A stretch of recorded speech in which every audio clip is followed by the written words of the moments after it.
હરિઓમ. આજે આપણે સ્ટાન્ડર્ડ 6 માં ઇંગ્લિશ 2 માં જનરલ ઇંગ્લિશમાં જે આપણે ચેપ્ટર 1 અને 2 જોઈ લીધા, હવે ચેપ્ટર નંબર 3 છે તેનો અભ્યાસ કરીશું. એમાં એ પણ શું છે, સ્ટેન્ડ રાઇટ જ છે, પણ અહીંયા શું આપ્યું છે કે પહેલામાં શું છે કે write against each animal the name of each young one, એટલે કે પ્રાણીઓના નાના બચ્ચાના નામ લખવાના છે. તો અહીંયા એનિમલ્સ અને યંગ વન લખ્યું છે. તો કેટ છે તો શું આવશે પહેલામાં KITTEN, શું આવશે કેટ, તો કે કિટન. પછીનું છે કાઉ, કાઉ તો આવશે CALF, કા. એ પછીનું છે લાયન, LION, લાયન તો શું કહેવાય, કપ. GOAT, ગોટ, ગોટ તો કિંગ. પછી ટાઈગર, ટાઈગરના બચ્ચાને શું કહેવાય, તો કે કબ. એ પછીનું છે હોર્સ, હોર્સને શું કહેવાય, એના બચ્ચાને FOAL, ડોગ.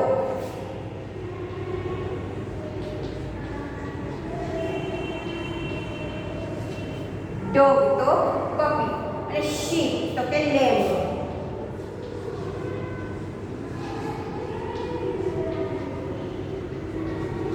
આ યંગ વન એટલે કે તેના બચ્ચા વિશેની વાત કરવામાં આવી છે. તો કેટ તો kitten, cow calf, lion cub, goat કિંગ, tiger cub, horse foal, dog puppy અને શીપ તો લેમ્બ. બરાબર. હવે જોઈએ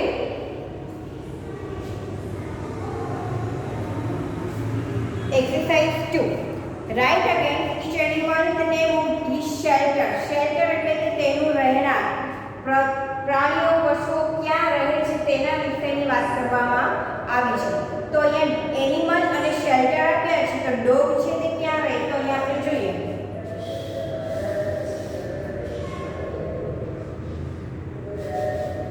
અહીંયા છે એનિમલ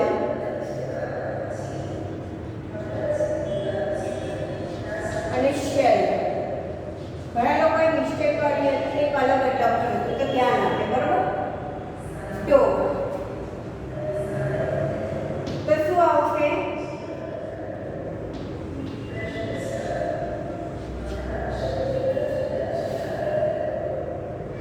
કેટ. પછી બીજું છે કાઉ, તો શું આવશે, કાઉ શેડ અથવા એટલું શેડ લખો તો પણ ચાલે. પછીનું છે લાયન. લાયન છે તેનું શેલ્ટર શું છે, તો કે ડેન એટલે કે ગુફા. પછી માઉસ તો હોલ. પછીનું શું આપ્યું છે, અ રેબિટ.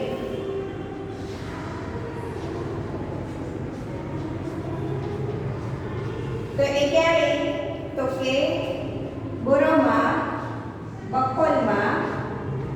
પછીનું છે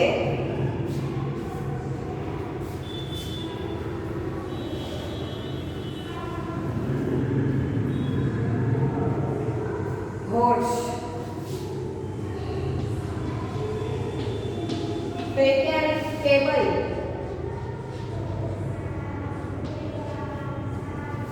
પછીનું છે હેન,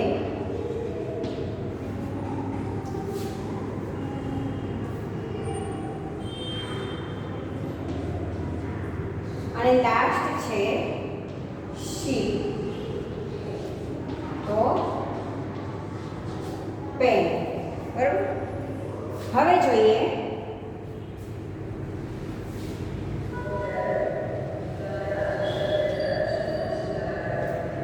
exercise 3. write the name of the place against the given description. અહીંયા તમને લોકોને પેલું ઝૂ, મ્યુઝિયમ, પેલેસ, હોસ્પિટલ અને સ્ટુડિયો એ વર્ડ આપેલા છે, આડાઆડા ગોઠવેલા છે. તો ક્યાં કયો શબ્દ આવશે તો એ આપણે અહીંયા ડિસ્ક્રિપ્શન વાંચીશું એટલે ખ્યાલ આવી જશે. એક્ઝિબિશન ઓફ લાઇવ એનિમલ્સ, તો કે જ્યાં પક્ષીઓને એક્ઝિબિશન હોય છે, જ્યાં પક્ષીઓને રાખવામાં આવે છે તેને શું કહેવાય? તો કે ઝૂ, પ્રાણી સંગ્રહાલય. A room for artists like photographers, painters, musicians, etc. એટલે કે એક એવો રૂમ હોય છે ત્યાં બધી ફોટોગ્રાફર, બધા આર્ટિસ્ટના રાખવામાં આવ્યા હોય, તેનું ચિત્ર દોરેલું હોય છે, તો એને શું કહેવાય? તો કે સ્ટુડિયો. એ પછીનું છે the residence of a king and his family, જ્યાં રાજા અને તેની ફેમિલી રહેતા હોય, તેનું રહેણાંક હોય, તો એ ક્યાં રહેતા હોય છે? તો કે પેલેસ, મહેલમાં. એ પછીનું છે a place four exhibition historical object. Historical object એટલે કે ઐતિહાસિક જે બધી વસ્તુઓ રાખવામાં આવેલી હોય છે, રાજા રજવાડી, કોઈ જૂના રાજા રજવાડાની કોઈ બધી વસ્તુઓ છે, તેના ચિત્રો, ફોટા, તેની બધી કોઈ એ લોકો યુઝ કરતા હોય. ઘણા તમે જોઈ શકો છો કે ક્યાંય મ્યુઝિયમમાં તમે જાઓ છો, આપણે મ્યુઝિયમ કહીએ છીએ, તો મ્યુઝિયમમાં જાઓ છો, કોઈ રાજા રજવાડાના તમે જાઓ તો એના કપડાં હોય છે, એની તલવાર હોય છે, તેનું કે તેની મૂર્તિ, તેનું પેલું રાખવામાં, તેનું ચિત્ર દોરેલું હોય છે, તેના વિશેનું લખાણ લખેલું હોય છે, તો એ શું કહેવાય? એને તો કે મ્યુઝિયમ. પછી a place where medical treatment is given to patient, એટલે બધાને ખબર છે શું આવશે? હોસ્પિટલ. હવે ચેપ્ટર 4 છે એ શું છે?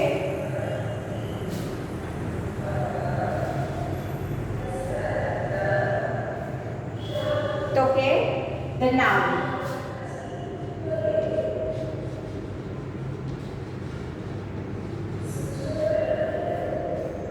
પ્રોપર નાઉન અને કોમન નાઉન, જે આપણે પહેલા શીખી ગયા છે. પ્રોપર નાઉન કોને કહેવામાં આવે છે અને કોમન નાઉન કોને કહેવામાં આવે છે?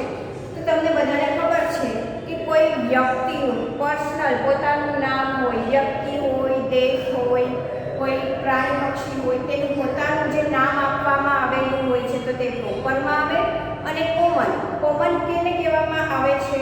તો કે કોઈ પણ દરેક વસ્તુઓ, ઘણી બધી વસ્તુઓ હોય છે, ઘણા બધા વ્યક્તિઓ હોય છે, ઘણા બધા પશુઓ, પક્ષીઓ, દેશ, બધા કેટલા બધા દેશ હોય, તો એ બધા જે આપણે એ રીતે દેશ, વ્યક્તિ, પ્રાણીઓ, પક્ષીઓ, સ્ટુડન્ટ એવી રીતે વાત કરતા હોઈએ છીએ તો એ કોમનમાં. પણ જે વ્યક્તિનું પર્સનલ પોતાનું કંઈ નામ આપેલું હોય છે એ નામથી બોલાવીએ તો એ નામનું કહેવામાં આવે છે પ્રોપર નાઉન. તો અહીંયા આપણે જે પ્રોપર નાઉન છે તો કે in the first sentence David refers to one particular person. David આપ્યું છે અહીંયા. ડેવિડ છે કોણ છે? એક છોકરો છે. તો પર્ટિક્યુલર શું થયું? પર્સન પોતાનું, તો કે ડેવિડ છે તે પોતે પર્સન એટલે પ્રોપરમાં આવશે, એને નામ આપવામાં આવ્યું. એક છોકરો છે, ડેવિડ છે એક છોકરો છે, પણ એ છોકરાનું નામ શું આપવામાં આવ્યું છે? ડેવિડ. તો હવે બોય છે, ડેવિડ ધ બોય, તો બોય છે એ તેમાં આવશે તો કે એ કોમનમાં આવશે, અને ડેવિડ છે તેમાં આવશે તો કે પ્રોપરમાં આવશે. પછીનું છે the noun for a particular person, place or thing is called proper noun. એટલે કીધું ને કે જે નામ આપેલું હોય છે, પર્સનલ પોતાનું જે નામ આપવામાં આવ્યું હોય, પછી તે કોઈ શું કહેવાય કન્ટ્રીનું નામ હોય, કોઈ પર્સનનું નામ હોય, કોઈ પણ એમ કે કોઈનું નામ આપવામાં આવેલું હોય છે તો તે પ્રોપર નાઉનમાં આવે છે. પછી છે કોમન નાઉન, તો કે બોય જો એ આપ્યું છે in the first sentence the above boy is also naming word or a noun but it does not refer to one particular person. એક પર્ટિક્યુલર પર્સન એક વ્યક્તિ છે, એને કોઈ શું કહેવાય બોય, તો એ એક પર્ટિક્યુલર મતલબ કે જનરલી કોમનમાં આવે કે ઘણા બધા છોકરાઓ હોય છે, પણ એક છોકરામાંથી એકનું અલગ નામ આપવામાં આવેલું છે, તો બોય છે એ તેમાં આવે કોમનમાં. એ તો હવે તમને બધાને ખ્યાલ જ છે. પ્રોપર અને કોમન આપણે આઈ થિંક બીજી કે ત્રીજી વાર શીખીએ છીએ એટલે તમને બધાને ખબર જ છે. તો અહીંયા એક્સરસાઇઝ જોઈએ. Write the right common noun against proper noun. અહીંયા પ્રોપર કોમન એ રીતે અલગ ટેબલ આપવામાં આવ્યું છે. તો એમાં જોઈએ પ્રોપરમાં શું લખ્યું છે તો કે રાણા પ્રતાપ છે તે પ્રોપર છે, પણ એ કોણ હતા? કે રાજા. તો અહીંયા બધા રાજામાંથી એકનું નામ આપવામાં આવ્યું છે રાણા પ્રતાપ. તો રાણા પ્રતાપ તો ઓલરેડી પ્રોપરમાં લખેલું છે, તો કોમનમાં શું આવશે તો કે અ કિંગ. એ જ પ્રમાણે બીજું છે પુણે. પુણે છે તો એ સિટીનું નામ છે, તો અહીંયા અ સિટી છે એ કેમાં આવશે કોમન, કે ઘણા બધા શહેરોમાંથી એક શહેરનું નામ છે પુણે. તો પુણે છે એ સિટીનું નામ છે, એટલે સિટી છે તેમાં આવશે કોમનમાં. પછી છે માથેરાન. માથેરાન શું છે તો કે ઘણા બધા હિલ સ્ટેશનો હોય છે, એમાંથી માથેરાનનું નામ આપવામાં આવ્યું છે, તો કોમનમાં આપણે શું લખવું અહીં સ્ટેશન. પછી પ્રોપરમાં શું આપ્યું છે તો કે એવરેસ્ટ. એવરેસ્ટ આપ્યું છે, તો એ શું છે માઉન્ટ એવરેસ્ટ, તો કે એ છે માઉન્ટેન પર્વત છે. તો અહીંયા તમને નંબર આપ્યા છે એમાંથી શું આવશે માઉન્ટેન. અમૂલ તો એક બ્રેન્ડનું નામ છે, તો શું આવશે બ્રેન્ડ નામ. ગંગા એક નદી છે, તો અ રિવર છે તે કોમનમાં આવશે. હવે અહીંયા જોઈએ page number 7, more about proper and common nouns. અહીંયા પર્ટિક્યુલર નામ આપ્યું છે જુઓ પહેલામાં, તો કે શું આપ્યું છે તો કે George Edward, Miss Jennifer, mister Shah, doctor N K Desai. તો આ બધા શું છે તો કે નામ આપવામાં આવ્યા છે, પર્ટિક્યુલર કોઈના નામ આપ્યા છે. તો particular name of place Sarvodaya hospital, પછી છે જીજામાતા ઉદ્યાન, ઇન્ડિયા, આદર્શ સ્ટોર. તો અહીંયા સર્વોદય હોસ્પિટલ આપી છે અને પછી બ્રેકેટમાં લખ્યું છે હોસ્પિટલ, એટલે કે ઘણી બધી હોસ્પિટલોમાંથી એક હોસ્પિટલનું નામ છે સર્વોદય હોસ્પિટલ. પછી આપણે છે જીજામાતા ઉદ્યાન. તો ઘણા બધા ઝૂ હોય છે, એમાંથી એક ઉદ્યાનનું નામ શું છે ઝૂનું નામ તો કે જીજામાતા ઉદ્યાન. ઇન્ડિયા દેશ તો ઘણા બધા છે, કન્ટ્રી તો ઘણી બધી છે, પણ એમાંથી એક દેશનું નામ આપવામાં આવ્યું છે. કયું નામ આપ્યું છે તો કે ઇન્ડિયા. પછી છે આદર્શ સ્ટોર. સ્ટોર તો આપણે સિટીમાં કે જોઈએ છીએ આપણા શહેરમાં કે ઘણા બધા સ્ટોર દુકાનો હોય છે, પણ એક દુકાનનું નામ આપ્યું છે, પર્ટિક્યુલર નામ છે કે આદર્શ સ્ટોર. તો એ શું થયું આદર્શ સ્ટોર છે એ પ્રોપરમાં આવે, અને શોપ છે તે તેમાં આવશે તો કે કોમનમાં આવશે. હવે જોઈએ here is the list of some common noun. હવે કોમન નાઉન્સમાં શું આવશે? મેન એટલે કે માણસ, વુમેન એટલે કે સ્ત્રીઓ, husband, wife, nurse, teacher, leader, horse, cow. આ બધા જ શબ્દો છે એ શું છે common. Noun of place common in their class or kind, house, school, museum, garden, city, hospital, river. પછીનું છે nouns of thing common in their class or kind, એટલે કે બેન્ચ. ક્લાસ છે આપણો ક્લાસ, તેમાં બેન્ચ છે, પછી છે કપ છે, ડીશ છે, બુક છે, પેન્સિલ છે, બરાબર, ફ્લાવર, રોઝ. તો આ બધા પણ શું આવશે common noun.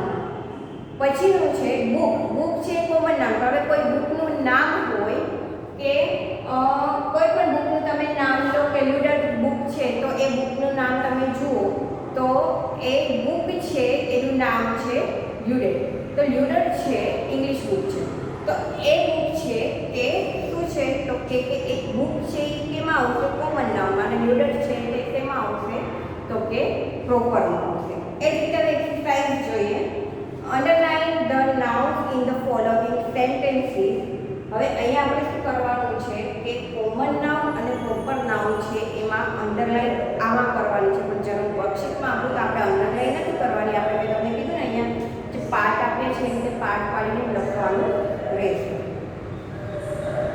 Shridhar is a student. પછી છે Lakshmibai was the queen of જાન. ત્રીજું છે doctor Shah is a clinic station road. Miss Rao is a nurse in a hospital. The first month of the year is January. છઠ્ઠું છે the patient was admitted to KEM hospital. I have a tape record made by Philip.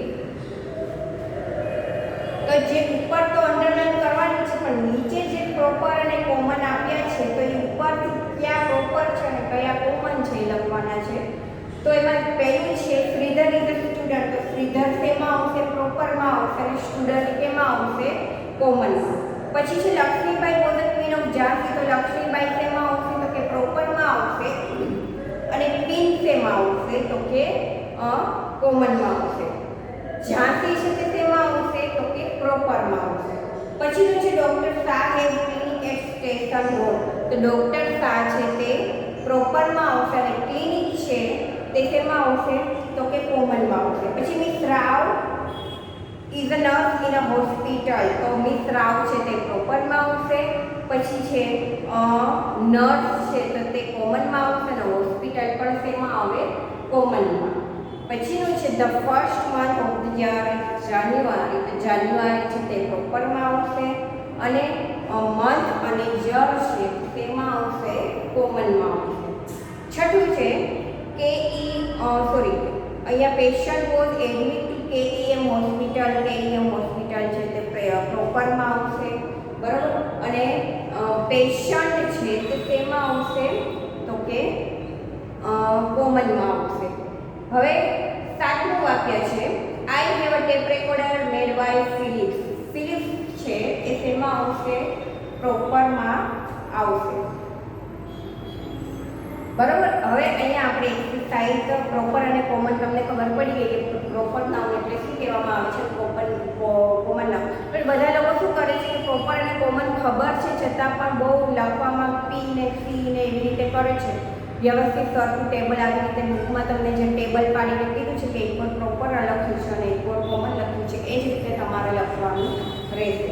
તો અહીંયા આપણે chapter number 4 છે noun એ પણ complete થયું. Star easy chapter છે કે શું છે કે નાઉન પ્રોપર અને કોમન નાઉન કોને કહેવામાં આવે છે. એ છે સ્ટાર ઇઝી ચેપ્ટર આપણે શીખ્યા. આગળ જે પહેલું, બીજું અને ત્રીજું ચેપ્ટર પણ આપણે શીખ્યા. એમાં પણ સ્પેલિંગ જ છે. તો સ્પેલિંગ તમે ફ્રૂટ, ફ્લાવર છે, શું કહેવાય, કલર્સ છે, બધા ભલે નાના નાના સ્પેલિંગ હોય પાકા કરવા, કેમ કે પછી ક્યારેક આપણને આવડતા હોય પણ ક્યારેક એવું મતલબ કે ભૂલાઈ જાય. એના કરતાં વાંચતા રહેવું અને પાકા કરતા રહેવું, બરાબર. ભલે નાના સ્પેલિંગ છે તો એવું નહીં કે નહીં કરવાનું. પછીનું ચેપ્ટર 5 છે introductory subject matter.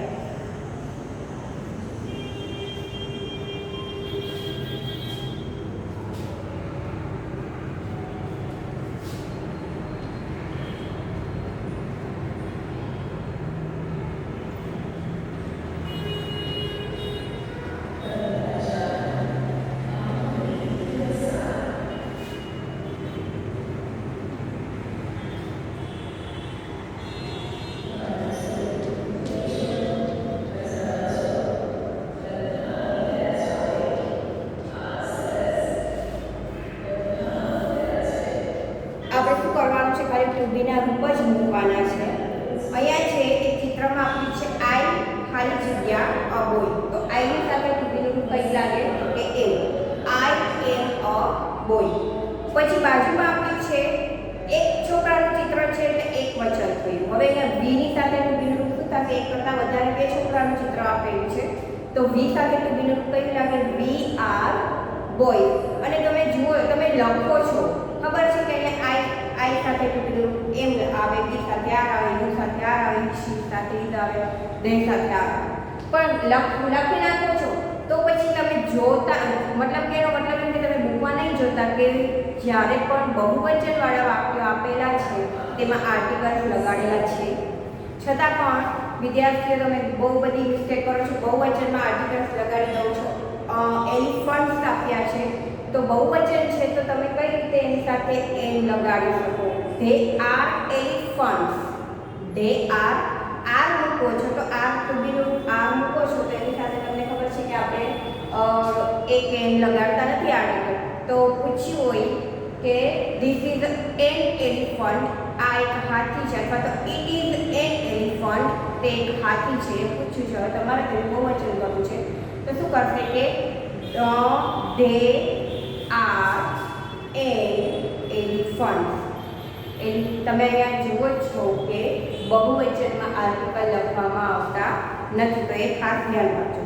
You are a girl, એક જ છોકરી છે એટલે લખ્યું છે યુ આર અ ગર્લ. હવે બાજુમાં શું છે, એક નથી પણ બે છોકરીના ચિત્ર છે એટલે શું લખ્યું છે યુ આર ગર્લ્સ. જુઓ આર્ટિકલ નથી લગાડેલું, you are girls.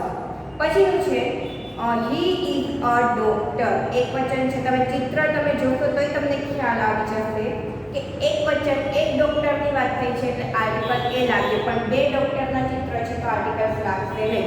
He is a doctor, તે ડોક્ટર છે, તેના બહુવચન શું થશે તો હીની સાથે દે લગાડીએ છીએ, they are doctors. She is a nurse, તો શું આવશે, they are nurses. It is a rat, તે શું છે ઉંદર છે. હવે they are rats, they are rats. This is my book, એક બુક એના હાથમાં બતાવે છે એટલે લખ્યું છે this is my book. હવે એક કરતાં વધારે બુક બતાવે છે તો શું આવશે, these are my books. That is a bird, હવે એક કરતાં વધારે બર્ડ છે તો કે those are birds. The mango is sweet. Mother is in the kitchen.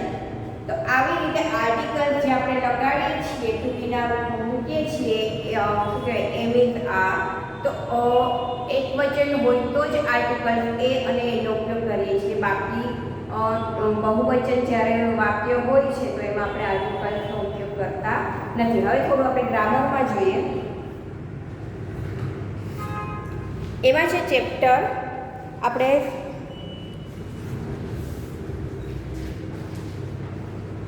Simple past tense છે શીખી ગયા, બરાબર.